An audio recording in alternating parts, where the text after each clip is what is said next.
Reformando os reformados é o nome da minha mensagem hoje. Atos capítulo 11, versículo 1. Acompanhe comigo, por favor. Os apóstolos e os irmãos que estavam na Judéia ficaram sabendo que os gentios também haviam recebido a palavra de Deus. E quando Pedro subiu a Jerusalém, os que eram da circuncisão discutiam com ele, dizendo: Entraste em casa de homens incircuncisos e comestes com eles. Pedro, porém, começou a fazer-lhes um relato ordenado, dizendo: Eu estava orando na cidade de Jope, em um êxtase, tive uma visão. Alguma coisa descia, baixada do céu pelas quatro pontas, como se fosse um grande lençol, e aproximou-se de mim. E olhando para ele, com atenção, vi quadrúpedes da terra, feras, animais que rastejam e aves do céu. Ouvi também uma voz que me dizia: Levanta-te, Pedro, mata e come. Mas eu respondi: De modo nenhum, Senhor, pois nunca entrou em minha boca algo profano ou impuro, mas a voz falou-me do céu pela segunda vez: Não chames de profano ao que Deus purificou. Isso aconteceu 3 vezes e tudo voltou a ser recolhido ao céu. Naquele momento, os 3 homens que me foram enviados de Cesareia pararam em frente à casa onde estávamos. E o Espírito me disse que fosse com eles, sem hesitar. E também esses 6 irmãos me acompanham e que me acompanharam, entramos na casa daquele homem. E os irmãos se lembram o relato que, na verdade, Pedro está repetindo aquilo que aconteceu, né? Eu vou comentando aí no decorrer da pregação. Olha para cá, por favor. O capítulo 11, para que eu e você, de fato, venhamos a entender o que isso tem a ver conosco, a aplicação em nossas vidas, é necessário, primeiramente, você lembrar o contexto ao qual essas coisas aqui estavam acontecendo. Lembra? Os gentios estavam sendo aceitos na igreja de Deus. E todas aquelas dietas judaicas tinham sido paradas, não precisava mais delas. Então, eles estavam vendo algo que eles nunca tinham vivido antes. Como assim? Os gentios fazendo parte da igreja, e agora nós que a vida inteira tivemos essa alimentação regrada, tivemos a guarda do sábado e tantas outras coisas, Pedro está dizendo que não precisa mais, então foi um choque para os judeus, foi de fato uma quebra de paradigmas para aqueles homens. E para você entender a dificuldade da aceitação da igreja em relação aos gentios ouvirem a palavra, é necessário entender qual era o contexto, qual era a situação do judaísmo lá no século I.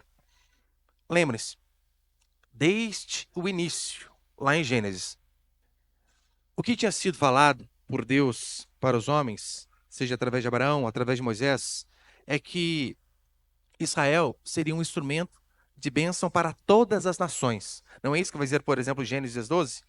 Em ti, Abraão, serão benditas todas as nações. Este era o plano de Deus desde o início. Todavia, quando a gente estuda o período intertestamentário, que é chamado aquele período que vai ali de Malaquias até João Batista, o período do silêncio, né, onde a princípio Deus não falou com o seu povo, nós vemos que os judeus eles sofreram inúmeros ataques em relação à sua fé.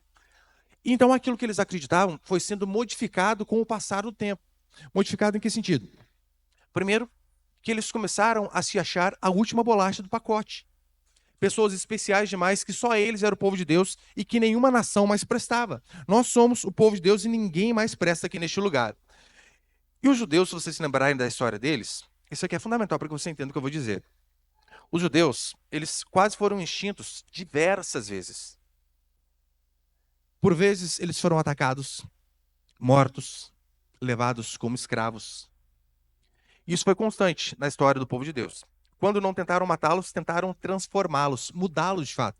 Lembra? Quando havia alguns povos como os babilônios, eles pegavam os judeus, deportavam para a Babilônia e ali tentavam mudar os costumes dos judeus.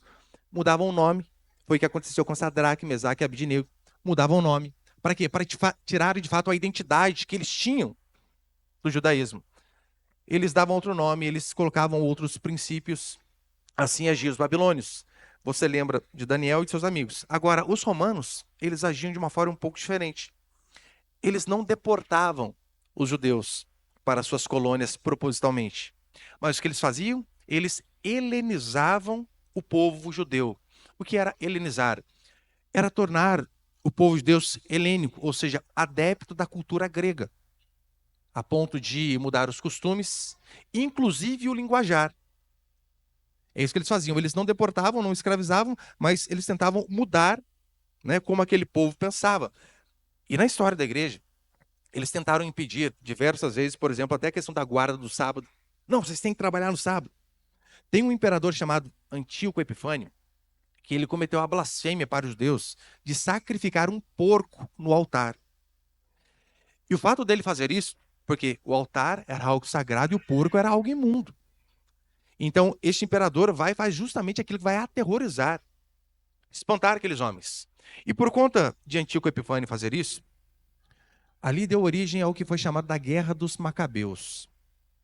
Foi uma revolta liderada por um sacerdote chamado Judas Macabeus, Judas Macabeu, né, que por conta de crer que o que ele estava fazendo era errado, então ele se revolta, um povo se levanta com ele, eles guerreiam, muitos morrem, e por conta deste movimento de revolta dos Macabeus, surgiu o farisaísmo. Os fariseus, ali na época de Jesus Cristo, que nós estamos mais adaptados com eles, que eram pessoas de fato preocupadas em preservar os costumes judaicos, a guarda do sábado, o sacrifício, o culto. Hoje, o meu filho, o segundo, estava perguntando algumas coisas para mim sobre fariseus, santos, separado, eu explicando para ele que significava basicamente a mesma coisa.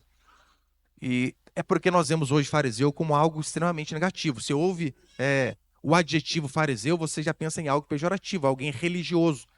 Mas naquela época, era algo bom. Era alguém que queria preservar aquilo que a lei ordenava. Se nós aqui vivêssemos naquela época, todos, sem exceção, bateríamos no peito e diríamos: somos fariseus.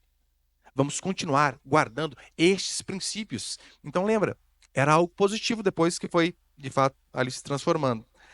Então, o que acontecia ali é que os fariseus, eles começaram a zelar pelas tradições de Israel, pela observância da lei, e eles não admitiam, de forma nenhuma, o seu povo deixar de guardar o sábado, se contaminar com as coisas impuras. Então, como já havia uma barreira nacionalista, ela apenas cresce com essa revolta e com a tentativa de helenização, de deixar o povo grego. Este é o contexto ao qual Pedro estava. E Pedro, o que ele faz? Sabendo de toda essa história, que o povo tinha dado a vida para continuar conservando os princípios da lei, Pedro chega agora e diz: lembra aquilo que nós lutamos durante toda uma vida para manter? Não precisa mais. Imagina a cabeça do povo. O povo ficou louco. Mas calma aí, Pedro, nós lutamos, fizemos isso. E por que foi difícil ele argumentar com o povo? Porque eles tinham isto como raiz. Estava cravado em suas mentes. Tanto é que nós lemos aqui Pedro repetindo a visão que ele teve. Deus precisou insistir com ele: Pedro, mata e come. Olha, Pedro, longe de mim, Senhor. Não, sou santo demais, não vou obedecê-lo. Este era o nível. Então Deus precisou, de fato, quebrar os paradigmas ali para que Pedro entendesse. E Pedro teve também a mesma dificuldade para explicar aos judeus de Jerusalém, né, que esses paradigmas estavam sendo quebrados. Eu quero passar aqui apenas 2 princípios. Põe ali o primeiro, por favor, meu irmão. Primeiro, a dificuldade em aceitar os gentios. Versículo 1, acompanha comigo novamente, por favor. 11:1. Os apóstolos e os irmãos que estavam na Judéia ficaram sabendo que os gentios também haviam recebido a palavra de Deus. Aquelas pessoas estavam em Jerusalém. Ali em Jerusalém era basicamente a sede. Hoje tem muitos cristãos que gostam de falar, né? A igreja sede. Jerusalém, de fato, era a sede. Por qual motivo? Dali o evangelho tinha se expandido para todos os cantos. Ali estavam os apóstolos, ali estavam os presbíteros, a liderança da igreja estava ali. E Pedro, ele tinha acabado de ir, estava voltando de Cesareia, terra de gentios, como um missionário, que foi levar o evangelho àquelas pessoas que não eram povo de Deus. E Pedro, voltando como missionário, com frutos da pregação do evangelho, pensando que o povo vai ficar alegre. Pessoas estão se convertendo. Pessoas estão, de fato, se arrependendo dos seus pecados. E ele pensando que o povo ia ficar alegre com essa notícia do seu campo de missões, o povo discute com ele. Onde já se viu, Pedro? Ele vem trazer uma boa notícia e o povo começa a discutir com ele. É isso que vai dizendo no versículo 2 e 3, né? E quando Pedro subiu a Jerusalém, os que eram da circuncisão discutiam com ele, dizendo Entraste em casa de homens incircuncisos e comestes com eles. Pedro, ele chega com uma boa notícia e ele está sendo acusado. As pessoas ficam quase que bravas com ele. Eu lendo esse texto, eu me lembrei de Jonas. Jonas vê o povo converter, em vez de ficar feliz, faz o quê? Fica furioso. Os judeus estavam fazendo basicamente a mesma coisa. E veja o termo que eles usam, né? Entraste em casa de homens incircuncisos. Isso daqui, por mais que às vezes a gente não entenda o contexto, mas era um adjetivo pejorativo. Eles estavam diminuindo aqueles homens incircuncisos. Lembra quando Davi, pequeno, visitando a guerra, seus irmãos lá, e havia um gigante chamado Golias desafiando constantemente o povo. Aí, como os homens não tomavam posição, Davi se enfurece. E como que Davi se retrata? Fala de Golias? Quem é este incircunciso para afrontar o exército do Deus vivo? Ou seja, eles estavam agindo com aqueles homens que tinham ouvido a palavra de Deus de forma pejorativa. E ainda dizem, né? Não, você, Pedro, apenas não entrou, mas entrou e comeu com eles. Em vez de serem tomados pela alegria da conversão, de verem perdidos, encontrando o caminho, a primeira coisa foi discutir com Pedro. Aqueles judeus, eles estavam preocupados demais, sabe com o quê? Com ritos externos. Com apenas a questão exterior, esquecendo daquilo que é principal. Basicamente, eles estavam dizendo o seguinte: Pedro, tá bom, você salvou um monte de gente que estava se afogando, mas você está molhado, o que adianta? Mas calma aí, você tem que ficar preocupado com as pessoas que foram salvas, e não com picuinhas. Os judeus, eles tinham uma cultura muito, mas muito forte, e essas barreiras culturais são difíceis de ser quebradas. Como eu falei, Pedro teve uma dificuldade enorme, e é claro que esses homens também teriam. Pedro precisou ter uma visão. Deus precisou falar com ele mais de uma vez. Deus precisou insistir. E só depois, com o tempo, Pedro veio a ter, de fato, o entendimento correto daquilo que ele tinha visto naquela visão enquanto ele orava. E veja, como Deus ele queria, de fato, quebrar esses paradigmas, ele ainda manda Pedro se hospedar na casa de Simão Curtidor, curtidor de pele, alguém que trabalhava com peles de animais, tocar em algo morto, algo extremamente terrível para os judeus também. Era uma aberração.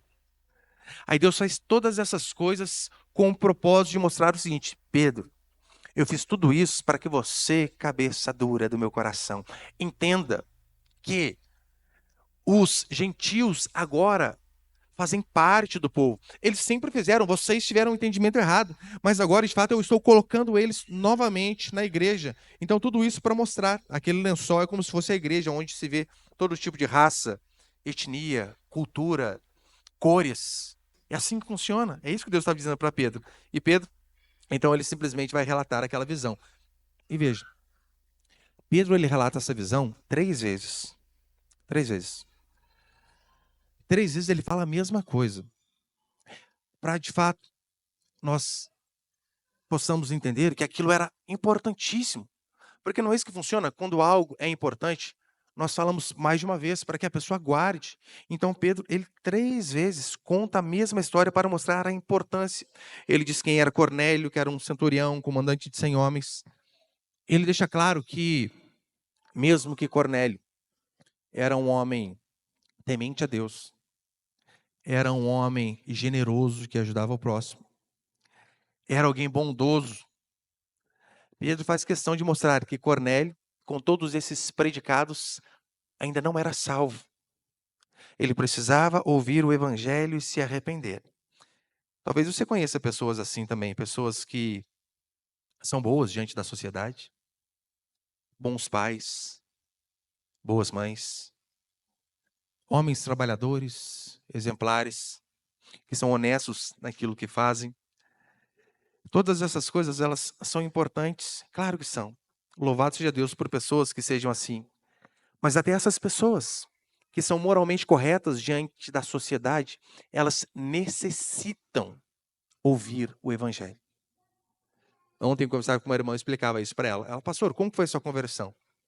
Eu dizia, olha, eu sempre fui uma boa pessoa, segundo a minha concepção. Nunca matei, nunca roubei, né? Já roubei. Aí coisa de moleque, né? Batata, quitanda, essas coisas aí. De coisa grande, coisa de coisa grande. Não matei, nunca roubei, nunca fui de defraudar ninguém. Era um bom aluno, nunca dei problema para os meus pais. Tipo assim, né? Conheci uma única namorada, tô com ela até hoje, 24 anos. Eu tinha a concepção de que não havia homem perfeito, mas havia eu que era quase a mesma coisa. Eu sei que eu falo brincando, mas era essa a percepção que eu tinha. Falei, gente, louvado seja meu nome. Onde se acha outra pessoa desse jeito?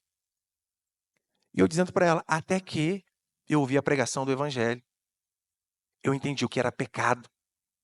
Que pecado não são apenas atos externos, mas aquilo que passa na nossa mente, as motivações do nosso coração. Então, eu ouvindo aquilo ali, eu comecei a ver que eu não era diferente das outras pessoas que faziam coisas terríveis, que eu não tinha feito apenas por falta de oportunidade. E o evangelho, ele tem esse poder de fazer com que pessoas aparentemente boas diante da sociedade entendam que são pecadoras e necessitam do Senhor. Este era o caso de Cornélio. É o caso de um monte de gente que nós conhecemos aqui. Pessoas que às vezes você vai evangelizar, que você vai chamar para vir à igreja. Fulano, vamos à igreja. Ah, não preciso, mas chama o fulano meu. Fulano ali precisa. Quantos já não passaram por essa experiência? Porque são pessoas que não se viram como pecadoras. Não tiveram convicção de fato daquilo que é pecado. Então, não há salvação de fato se não há pregação do evangelho. Se a Bíblia não é exposta, se o pecado não é exposto. Eu explicava para a irmã, né? Olha, mas lá na Resgatar vocês confrontam muito o pecado. Eu dizia, sim. Se confrontando o pecado tem gente que não muda de vida, imagine se a gente não fizer isso. Se batendo constantemente na tecla de que você é pecador, você precisa se arrepender dos seus pecados. Imagina se assim não fizermos.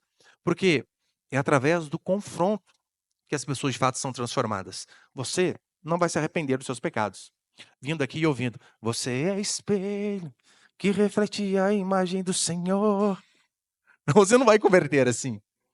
Você vai converter quando você entrar numa igreja, igual quando eu fui, e eu já morava com a minha namorada, que hoje é minha esposa, já tinha um filho, fazia tudo de errado.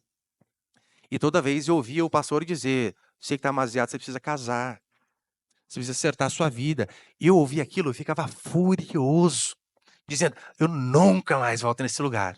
No outro domingo estava lá de novo. É disso que eu e você precisamos. Precisamos ser confrontados para daí então sermos transformados. Porque sem confronto não há transformação. E segundo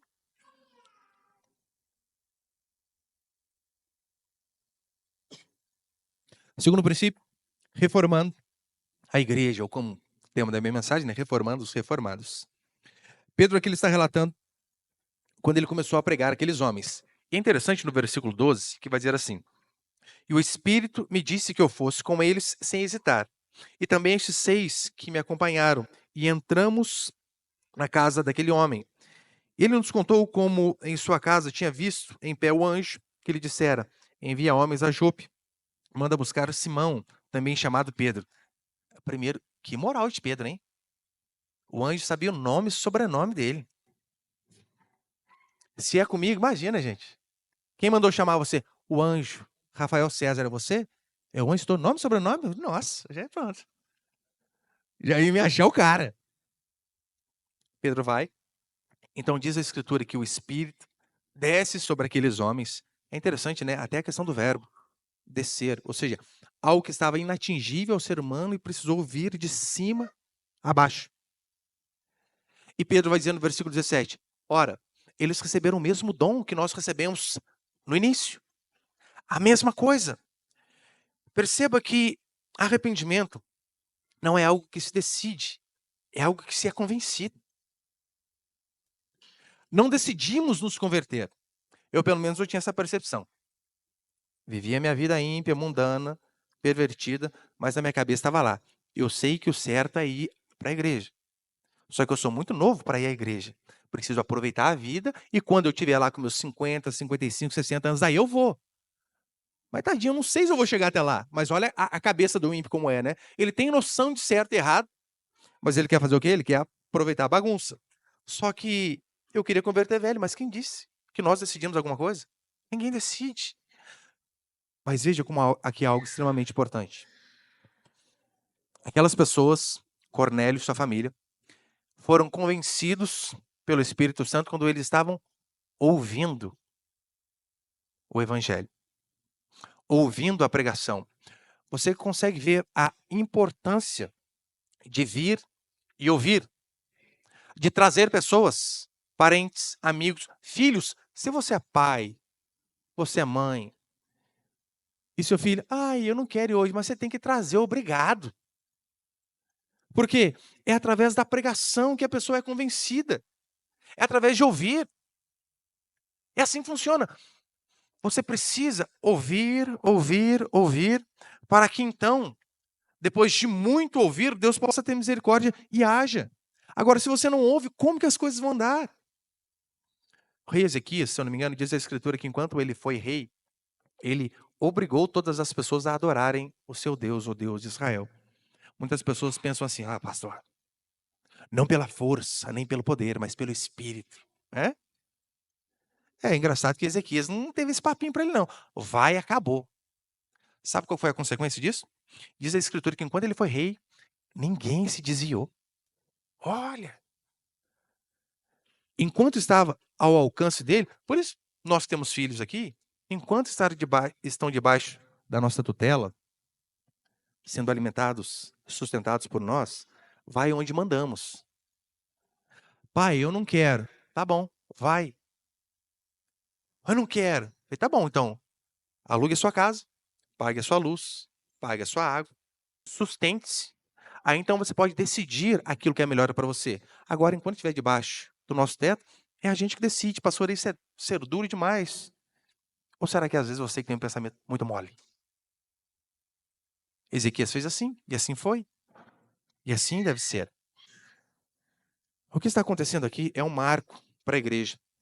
De fato, uma mudança dispensacional, a revelação da inclusão dos gentios no plano divino. E veja que interessante. Pedro ele vai à casa de Cornélio, como nós lemos aqui, com 6 irmãos. E pode parecer que não, mas na Bíblia, né? Tudo tem um significado. E é algo extremamente significativo, porque, segundo o costume da época, eram necessários 7 pessoas para, de fato, comprovar um fato. Para dizer que era algo extremamente verídico, 7 pessoas. Aí você pega Pedro com 6 irmãos, e não só isso. Na lei romana, eram necessários 7 selos para se autenticar coisas verídicas como testamento. Então você vê que nada parece por acaso. Tudo está no seu lugar. Só que agora, a exemplo de Pedro, Pedro ele vai nos mostrar que a igreja cristã, ela necessita constantemente se reformar. Quando eu digo isso, eu vou tomar um cuidado para falar isso aqui, para você não me entender errado. O pastor vai falar de atualizar a Bíblia, quer ver? Baixou o herege. Não é isso. Pode ficar cegado. Mas é necessário a gente constantemente se reformar. Em que sentido? Nós devemos estar dispostos a aprender e a rever conceitos. Quando você acha que você sabe demais, você na verdade não sabe nada. É necessário que se aprenda constantemente e que seja disposto a rever conceitos caso aquilo que você viu lá atrás esteja errado. Há coisas que nós aprendemos que são a base do cristianismo. Essas coisas não mudam, são de fato imutáveis, como propiciação, justificação pela fé, ressurreição dos mortos. Quanto a isso, não há reforma. Isso aqui é algo atemporal. Mas há outras coisas que cremos que, por exemplo, não são o centro do evangelho. Não é a espinha dorsal do cristianismo. Essas coisas nós devemos estar dispostos a mudar se necessário for, caso reconheçamos que estávamos errados. Você deve lembrar, as 5 solas da reforma protestante, sola escritura, sola fé, sola graça, sola Cristo e só a Deus glória. Na verdade, não eram 5, eram 6. Só que os reformados, eles não gostam muito da sexta, por isso eles deram uma tiradinha de lado. Qual seria essa? A igreja reformada sempre se reformando. Eles não gostam muito dessa. Este foi um tema importantíssimo na reforma protestante também. Só que muitos se esquecem. sempre se reformando através da palavra. Ou seja, quanto mais nós estudamos, quanto mais o Espírito Santo ilumina o nosso entendimento, nós podemos, por vezes, observar que estávamos cometendo equívocos. E se assim repararmos, é necessário que haja mudança. Porque isto é humildade, é você falar assim: puxa, fazia errado e fiz durante anos errado. Assim é o correto.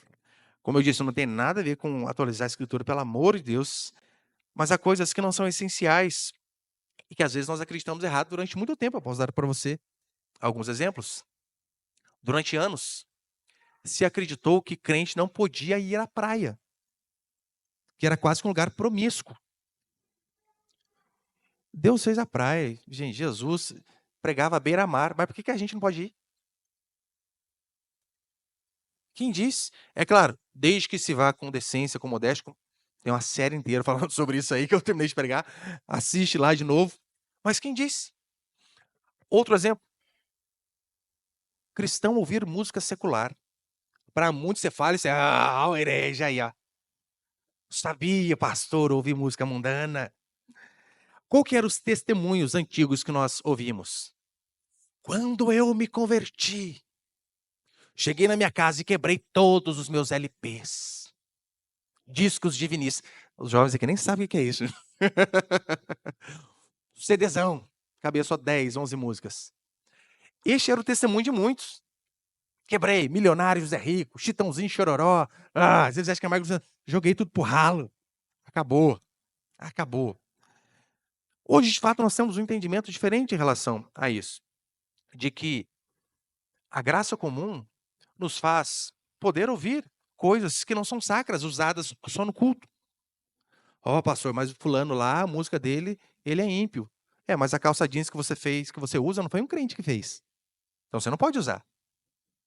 O ar-condicionado, lâmpada. Aqui tá iluminando eu e você aqui. Thomas Edison, não sei se ele era crente. Então a gente vai andar na escuridão por conta disso? Lamparina? Então, é claro, aquilo que não afronta a nossa fé, aquilo que não fala, essas músicas como, que só fala de sofrência, traição, pelo amor de Deus, isso aí nós não devemos ouvir porque é uma afronta àquilo que cremos. Agora, há outras músicas que não há problema nenhum. Se acreditava antigamente que assistir televisão era pecado. É, a Globo continua sendo. Mas, mas se acreditava que assistir TV era pecado. Tinha algumas igrejas mais antigas aí que quem tinha, o membro que tinha TV, tinha escondida. Ai dele se o pastor descobrisse que tinha TV em casa. Era quase um demônio que tinha que expulsar. Sai, Satanás, daqui. Só que nós estamos vendo que o aparelho de TV em si, ele é neutro. É necessário filtrar aquilo que assistimos, aquilo que ouvimos, aquilo que vemos. Aos moldes de Pedro, nós nos reformamos nessas questões e precisamos ter coragem para aquilo que de fato a gente julga ter errado no passado. Eu mesmo, em relação a essas coisas aqui, eu falava isso. Eu lembro que o dia que eu converti, eu ia para São Paulo de motinha com o Thiago, e então eu tinha um pendrive com 2 pastinhas, música gospel e música secular, até que o dia que eu dei uma tremedeira, mas eu apaguei aquela pastinha. Pegar uns vídeos antigos aí, tem eu falando isso. A gente vê, meu Deus, se não é aquilo que agride, que afronta a fé, não há problema. Há princípios que são eternos, como eu disse, já estou encerrando. A Trindade, morte e ressurreição do nosso Cristo, a divindade de Jesus, isso aí não se mexe. Todavia, em relação ao nosso viver diário, muitas coisas precisam ser submetidas constantemente ao escrutínio da palavra de Deus. E aquilo que a gente vê que, olha, isso aqui dá para dar uma modernizada, não atualizada, modernizada, não há problema. Ó, só mais alguns exemplos. Quantos aqui têm Bíblia no celular? Levanta a mão para ver. Todo mundo, gente? Acredito, seus hereges. Bíblia no celular. Crente que é crente raiz, usa esse bloco de concreto aqui, ó, esse tijolão. Mas eu lembro, em 2012, eu fui a um evento aqui em São José e um dos palestrantes lá era aquele cantor, o PG. E eu ali, na hora que ele falou, abra sua Bíblia comigo, só barulhinho de folha, né? E eu vendo ele no celular. Primeira coisa que eu pensei, nem vou ouvir. Onde já se viu? Bíblia no celular? Que crente esse homem aí. Olha a minha mentalidade. E olha aí que eu já tinha o quê? 6 anos de crente. Eu achava um absurdo aquilo lá, Bíblia no celular. Não que eu ainda prefiro no papel, né? Mas esses dias estavam no PG que abre a Bíblia comigo. Mas ninguém abriu a Bíblia, só rodando ali. Ó. Facilita. Em vez de andar com um pacote desse daqui, apesar que isso aqui serve para identificar os crentes raiz, né? Você vê na rua e o cara andando com aquele negocinho debaixo do braço aqui assim, ó. Você é crente. Agora, vai falar que não facilita. Quantos livros nós não temos, às vezes, no iPad, no tablet? Outra coisa que nós modernizamos. O louvor da igreja, nós acreditamos que é algo que deve ser modernizado. Em que sentido? Antigamente, se você falava em colocar guitarra e bateria no culto, gente, era o Satanás na igreja. O pastor Rodrigo falou que das últimas vezes que o guitarrista é o demônio, né? Não o nosso é uma benção. Nosso guitarrista aqui é uma benção. Mas antigamente você falava alguma coisa de colocar guitarra, de colocar bateria na igreja, nossa. E até hoje tem igrejas que optam por órgão, só voz, coral. Eu, particularmente, eu acho que é uma missa evangélica aquelas igrejas lá, pelo amor de Deus. Eu não gosto. Tem gente que gosta. Nós preferimos dar uma modernizada. Em que sentido? Colocar umas caixas de som melhores, guitarra, mesa de som digital, um violão bom, bateria. E a gente acredita que, de fato, fica mais intenso, fica melhor. Nada contra quem gosta lá do quietinho. Mas nós optamos por reformar o louvor. Eu acredito que a igreja também tem que se modernizar. Tem até uns memes que eles fazem com a... Não vou falar o nome da igreja, que eles vão imitar um pastor pregando essas igrejas antigas aí, parece que tá falando na caixa do ovo, né? Não entendi nada. Para falar pra gente, já inventaram caixa de som melhor. Agora fica esse barulho aí que não dá para enxergar nada, parece vendedor de sardinha. Então, quanto a essas coisas, nós escolhemos que sim, dá para melhorar. Portanto, a mesma dificuldade que Pedro teve com os hábitos judaicos, nós podemos ter hoje. Claro que podemos. Só esse exemplo para encerrar. Uma vez veio um irmão da igreja adventista para a nossa igreja. E ele levou, se eu não me engano, acho que uns 5 anos para bater palma na hora do louvor. Não batia de jeito nenhum. O dia que ele bateu a primeira vez, a gente bateu palma para ele. Porque às vezes vem que aquilo na mente, oh, não pode. O louvor é só o órgão, aqueles instrumentos bíblicos, saltério, harpa, lira. Por isso que aquele louvor é quase morto, né? Mas cada um é cada um. Então, quanto a essas coisas, né? Que Deus de fato nos dê sabedoria para preservar aquilo que é imutável, os pilares da nossa fé, e que sejamos sábios, mas também maleáveis para aquilo que não é tão central na Escritura. Amém, meus queridos?